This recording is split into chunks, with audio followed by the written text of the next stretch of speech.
Halo teman-teman, perkenalkan nama saya Rahel dari Universitas Kristen Petra Angkatan 2021 dan saya bergabung dalam tim 321. Di sini saya tidak sendirian, saya bersama teman-teman saya yaitu Vianda, Tiffany, Natalia, dan juga Ellen. Pada kesempatan kali ini, kami mau memperkenalkan ke kalian sebuah tempat yang penuh dengan sejarahnya di Surabaya, yaitu Perpustakaan Medayu Agung. Nah, perpustakaan ini bisa dibilang surganya bagi para pecinta buku dan sejarah.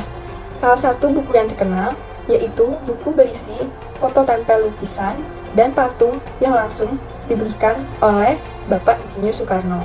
Dan juga ada buku naskah asli Bumi Manusia. Pendiri dari Perpustakaan Medayu Agung ini yaitu Bapak Oi Him Hui.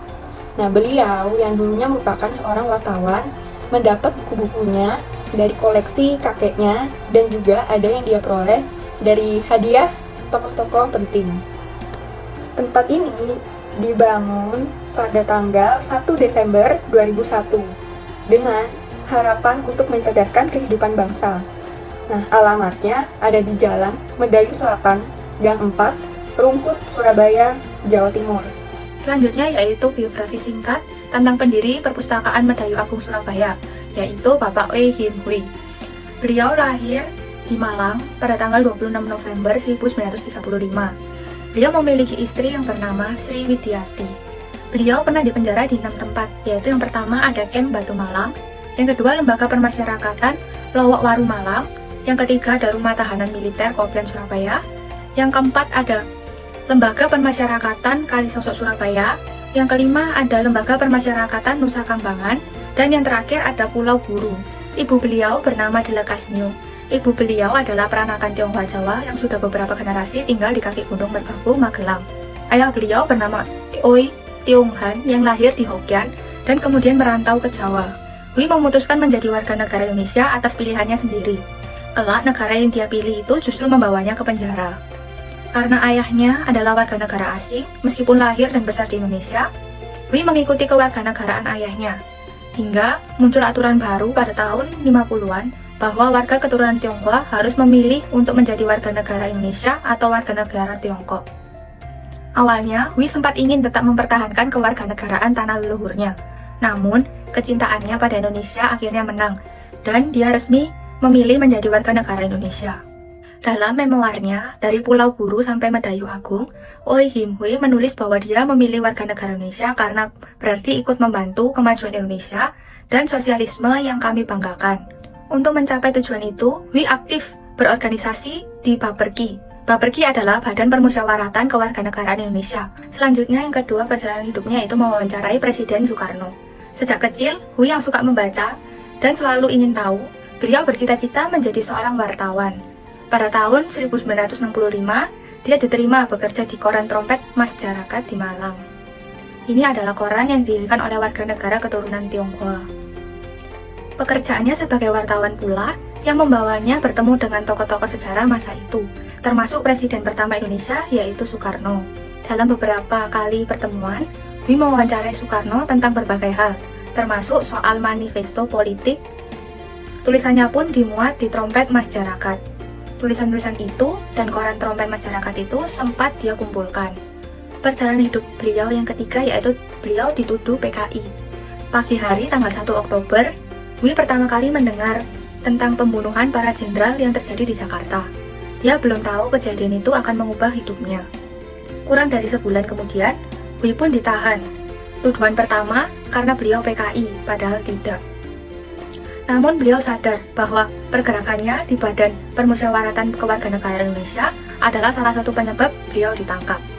Selain itu, Hui yakin pertemuannya dengan Soekarno dan tulisan-tulisannya yang seiring dengan manifesto politik, Nasakom, dan Bung Karno adalah salah satu sebab dia ditangkap menyusul peristiwa 30 September.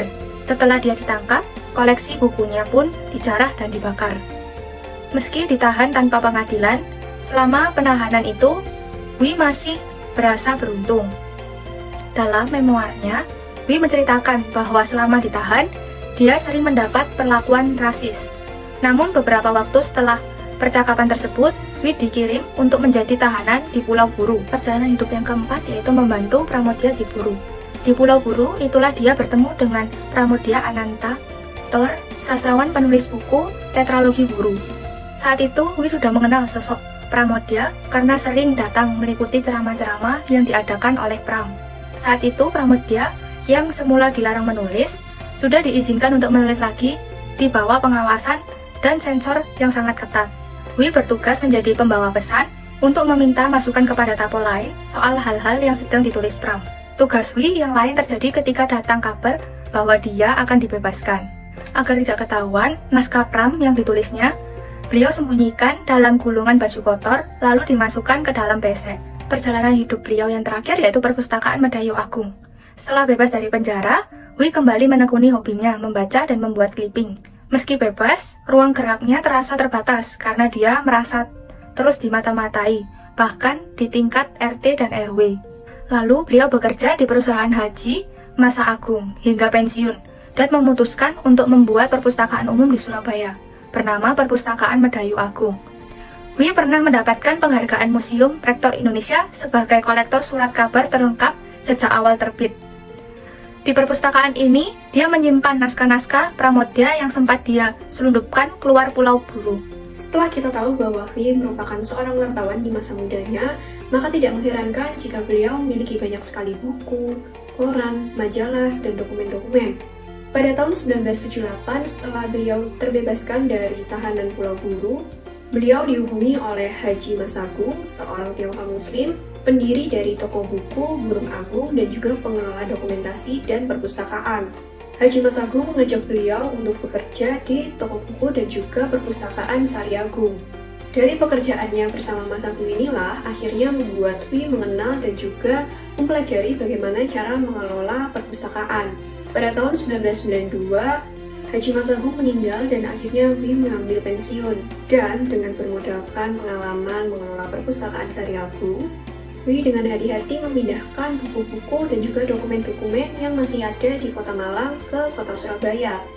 Saat semua dokumen tersebut sudah ada di Kota Surabaya, beliau didatangi oleh Lembaga Ilmu Pengetahuan Indonesia yang ada di Australia. Koleksi yang dimiliki oleh Wi ditawar dengan nominal 1 miliar pada saat itu. Namun beliau menolak, karena menurut beliau, semua buku, koran, majalah, dan dokumen-dokumen yang dimiliki akan lebih berguna bagi penerus bangsa agar mereka paham akan sejarah. Maka dari situlah akhirnya beliau mendirikan Perpustakaan Medayu Agung pada tanggal 1 Desember 2001. Kegunaan Perpustakaan Medayu Agung dari dulu hingga sekarang adalah untuk mencerdaskan kehidupan bangsa, juga masih banyaknya mahasiswa yang dari dulu hingga sekarang yang berkunjung ke Perpustakaan Medayu Agung untuk mencari data-data atau informasi dari buku-buku atau koleksi yang berada di Perpustakaan Medayu Agung. Perpustakaan Medayu Agung juga menjadi tempat penyimpanan atau koleksi dari benda-benda yang bersejarah ataupun yang penting. Kesimpulannya adalah Perpustakaan Medayu Agung didirikan oleh Oh Hin Wei pada 1 Desember 2001, memiliki cita-cita menjadi wartawan yang membawanya bertemu dengan tokoh-tokoh pada zaman tersebut. Oh Hin Wei memiliki hobi membaca buku dan memutuskan membuka perpustakaan umum di Surabaya dan mendapatkan penghargaan Museum Rekor Indonesia. Membangunnya perpustakaan ini untuk mencerdaskan kehidupan bangsa sekarang dan masa depan. Maka dari itu kita harus saling membaca, meskipun lebih mudah mencari informasi melalui internet. Buku adalah jendela dunia dan sudah pasti terpercaya. Terima kasih atas perhatiannya. Kami dari kelompok 321.